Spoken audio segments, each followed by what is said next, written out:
Japan's Seiko Hashimoto, a woman who has competed in 7 Olympics, said on Thursday she had been chosen as president of the Tokyo 2020 Organizing Committee, replacing a man who resigned after setting off a furore with sexist remarks.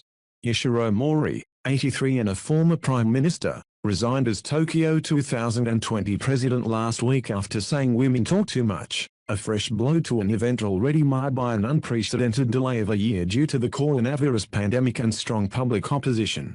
Hashimoto announced her selection shortly after submitting her resignation as cabinet minister to Prime Minister Yoshihide Suga, who encouraged her to make the Olympics successful.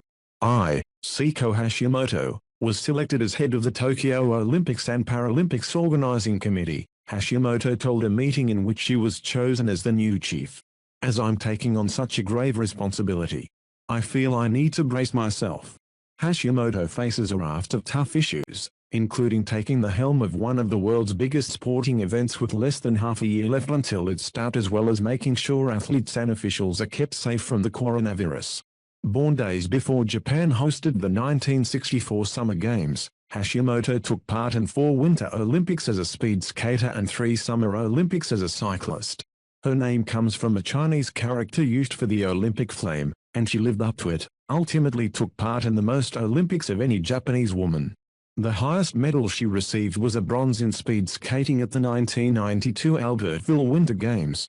A 56-year-old lawmaker in Japan's ruling party, Hashimoto served as the Olympics minister, doubling as Minister for Women's Empowerment, since 2019 until resigning on Thursday. Suga is likely to name Tamao Merikawa, a former television announcer and ruling party lawmaker, to Hashimoto's post, NHK Public Television said. Merikawa, 50, previously held the job for about a year. International outcry, gender equality. Mori resigned last Friday after causing an international outcry by saying during a committee meeting that women talk too much, comments that the top Tokyo 2020 executive said on Thursday had caused indescribable damage.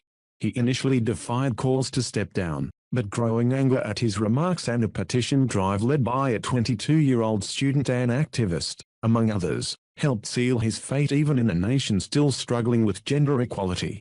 Japan is ranked 121st out of 153 countries on the World Economic Forum's 2020 Global Gender Gap Index, the worst ranking gap among advanced countries, scoring poorly on women's economic participation and political empowerment. Criteria for a new leader for the Organizing Committee included a deep understanding of gender equality and diversity, and the ability to attain those values during the Games, organizers have said. The Games are set to begin on July 23 despite repeated opinion polls showing that most citizens are opposed to holding them this year due to the pandemic.